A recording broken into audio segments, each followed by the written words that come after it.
Ken Block didn't just build a brand, he built a movement. A businessman, YouTube star, and a lover of extreme sports.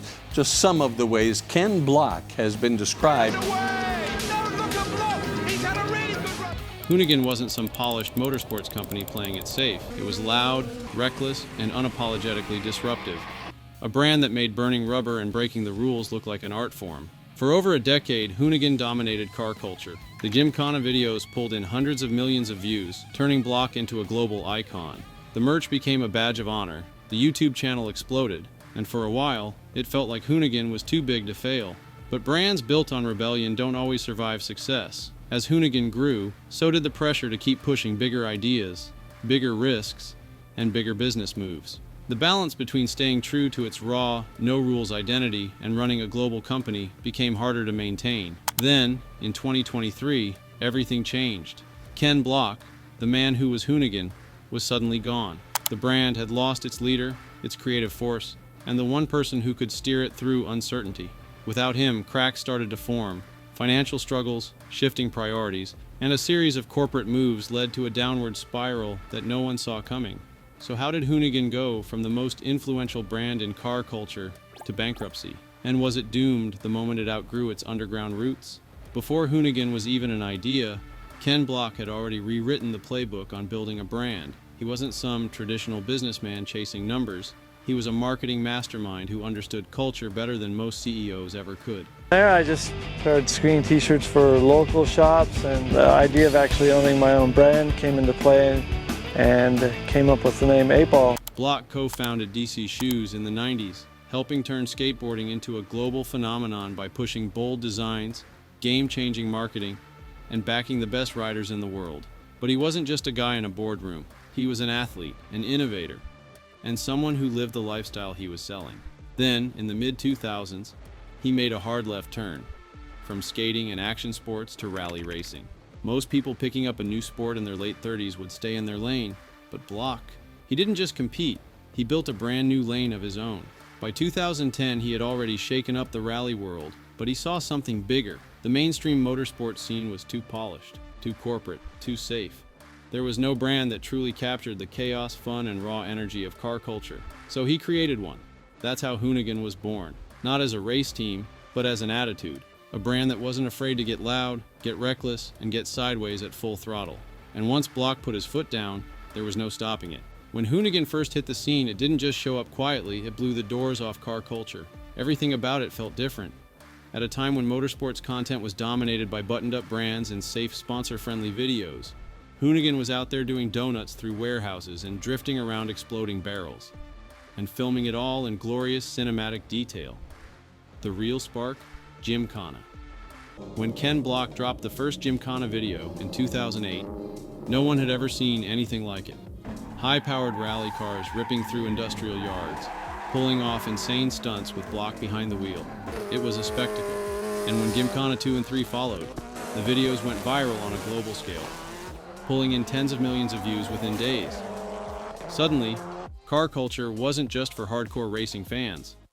It was for anyone who wanted to see a car pushed to its absolute limit and maybe dream of doing it themselves.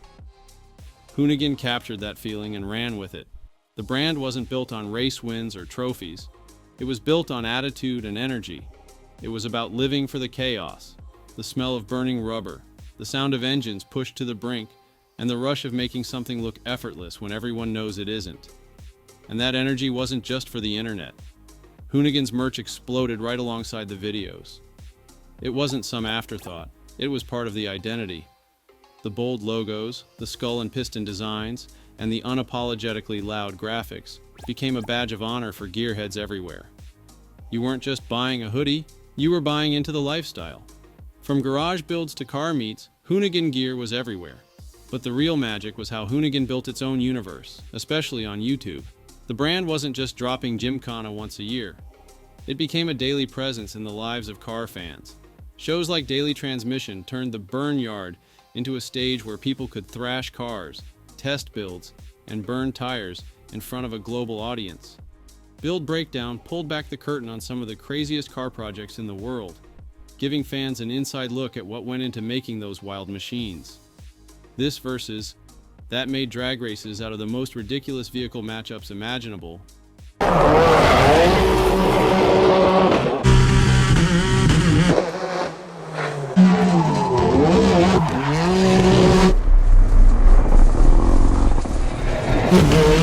From souped-up Mustangs to Teslas and trophy trucks. And what made Hoonigan different from every other car brand was that it felt like a club you wanted to be in, whether you had a fully built race car or a beat-up daily driver. Fans weren't just watching, they were part of the community. They were repping the merch, showing up to events, and jumping in the comments to debate builds and swaps. Along the way, Hoonigan also partnered with heavy hitters in the automotive world: Monster Energy, Ford, Toyo Tires, and RTR. Brands that didn't just slap their name on a project, but helped bring some of the wildest builds to life. The Hoonicorn, a twin-turbo, all-wheel drive Mustang that looked like a muscle car from the apocalypse, wasn't just a project car. It was a symbol of what Hoonigan stood for.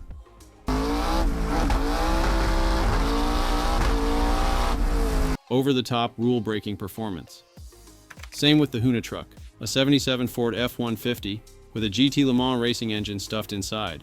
Because why not? These builds weren't just clickbait, they were statements. By the mid-2010s, Hoonigan had gone from a cool side project to a cultural juggernaut. The brand was everywhere, online, at racetracks, at car meets, and stamped across every imaginable piece of gear. It had redefined what car culture could look like.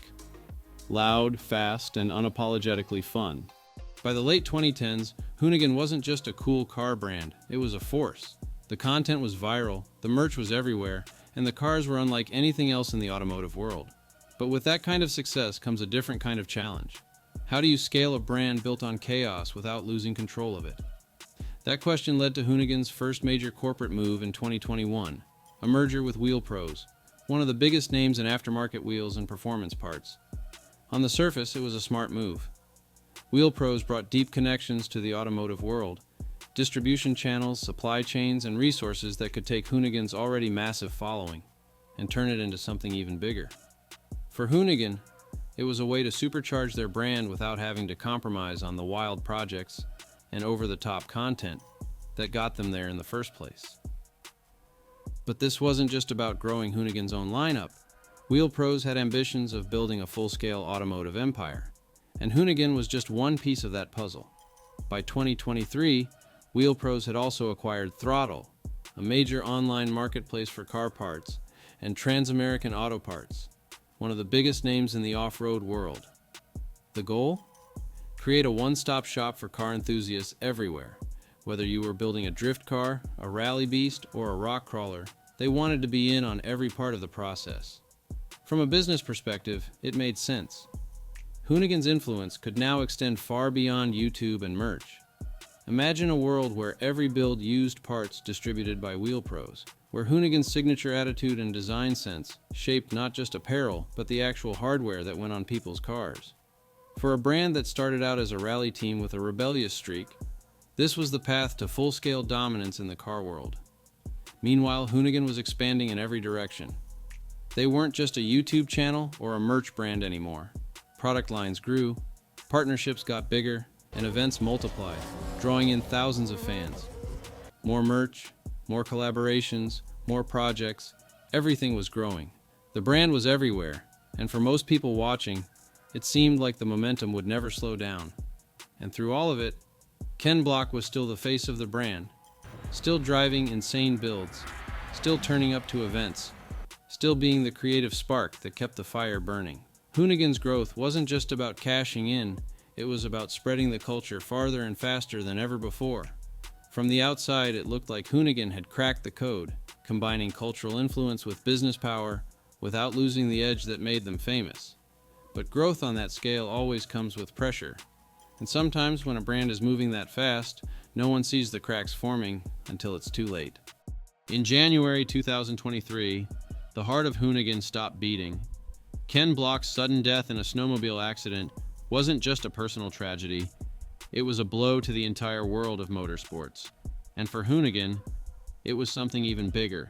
Another accident involving a snow vehicle has taken the life of pro rally driver Ken Block. For the man who lived life in the fast lane. The crazy extreme things that they did, and to know that, we'll no longer see him out here, it's a sad day for sure. The loss of the guy who was the vision, the direction, and the soul of everything they did. Because no matter how much Hoonigan had grown, no matter how many partnerships, product lines, or viral hits, Ken Block was the reason it all worked. He wasn't just a figurehead. He was the one who decided what was cool, what was worth building, and what fit the brand's DNA. After Block was gone, Hoonigan was left with a massive hole no one could fill. Corporate leadership at Wheel Pros suddenly found themselves in charge of a brand built on one man's personality, and they had no idea how to keep it alive. To them, Hoonigan was another asset, another piece of the empire. But what they didn't understand was that Hoonigan wasn't a normal brand. It was tied to a community, an identity, a feeling. And without Ken steering the ship, it became unclear what Hoonigan even was anymore. Still, the machine kept moving. Content had to be made, merch had to be sold, and business had to go on. But something was missing. The content started to change. What had once been raw, chaotic, and driven by Ken's creative vision started to feel manufactured, like people were just trying to keep up appearances without knowing what direction to take. The burnyard still smoked, the builds still rolled out, but the spark, the why behind it all, was gone. Fans noticed. Longtime followers, the people who had been there since Gymkhana 1, started to call out the brand online. YouTube comments and social media were filled with people saying it didn't feel the same, because it wasn't. The organic connection between Hoonigan and its audience, one that had been built on years of being for the people, began to fracture. And as all of that was happening, there were bigger problems behind the scenes. Hoonigan wasn't just a brand, it was now part of a corporate web that was overextended and drowning in debt. Wheel Pros, now running Hoonigan as part of their portfolio, had racked up over $1 billion in debt thanks to aggressive acquisitions, including Throttle and Trans-American Auto Parts. What looked like an unstoppable empire on the outside was financially teetering. The pressure to keep expanding, keep selling, and keep growing without Ken's leadership created cracks that were impossible to ignore. Hoonigan had massive overhead, production costs, employees, and expectations from investors. And as the automotive world started to change around them, that weight got heavier. Because by 2023, Hoonigan wasn't the only one in town anymore. A new wave of car YouTubers, independent builders, and small creators were now pulling in millions of views with content that felt more authentic, more grassroots than Hoonigan could manage under corporate control. Garage-based channels, doing wild builds without giant budgets, were giving fans what Hoonigan had once offered. And the car scene itself was shifting towards smaller creators, niche communities, and DIY culture that didn't need a big brand to validate them. By the end of 2023 and into 2024, it was clear something was breaking. Fans were pulling away. Merch wasn't moving the way it used to, the content wasn't landing like before, and behind closed doors, the debt across Wheel Pros and its other holdings was crushing everything. Finally, in September 2024, the inevitable happened. Wheel Pros filed for Chapter 11 bankruptcy, pulling Hoonigan down with them. Officially, it was about restructuring, paying off debt, figuring out next steps. But for most fans and insiders, this was the end of Hoonigan as they knew it. A brand that had once defined modern car culture, that had felt too big, too iconic, and too beloved to fail, had hit the wall. And it wasn't just about money, it was about what happens when a brand loses its soul and the person who gave it meaning. After the bankruptcy filing in late 2024, Hoonigan's future became a giant question mark. The brand that once sat at the top of car culture now looked like a shell of itself, caught in a corporate mess without its founder, and disconnected from the fans who built it up. But even as the company unraveled, the impact of what Hoonigan created didn't just vanish. Ken Block's influence on car culture runs deeper than any bankruptcy filing. The way we see cars, content, and community. Hoonigan played a massive role in shaping all of that. Take one look around the modern car scene, and you'll still see Hoonigan's DNA everywhere. YouTubers building wild creations in backyard garages? That's a page straight out of the Hoonigan playbook. Grassroots burnout contests and drift events popping up worldwide. Hoonigan normalized that chaos and made it cool again. And even though Hoonigan's future as a company is up in the air, Ken Block's personal legacy is cemented. Gymkhana, the Hoonicorn, the way he merged car culture with action sports attitude. Those things changed the game forever. His influence shows up in places you wouldn't expect. skate, BMX, fashion, and it reshaped how brands think about connecting with their audience. Today, the Hoonigan crew is still active on social media, but there's no denying that the brand has lost its footing. Whether or not Hoonigan survives in any recognizable form is unclear. Maybe it'll get sold off, maybe it'll be restructured, or maybe someone will try to revive it. But even if the company never recovers, Hoonigan as a cultural force has already left its mark. In the end, Hoonigan's story is more than just a rise and fall brand story. It's a case study in how far a brand can go when built on passion and culture, and what happens when it gets pulled too far from its roots. Because if there's one thing Hoonigan proved, it's that car culture isn't just about what happens on a track. It's about the people, the builds, the chaos, and the stories we share along the way. Whether Hoonigan comes back or not, the idea that Block started, of cars being something more than specs and speed charts, lives on in every burnout, every sketchy garage build, and every late-night street race that gets posted online. And honestly, that's probably the part Ken Block would care about most. Not the company, not the merch sales, but the fact that he showed a generation of gearheads what was possible when you stop following the rules. For another story about a brand that rewrote history, check out this video on the Metal Militia. And if you're still here and into stories like this, hit subscribe. We dive deep into action sports brands and legends that shaped it all. Drop a like if you're into it and let me know in the comments. What do you think Hoonigan's legacy will be? Appreciate you watching.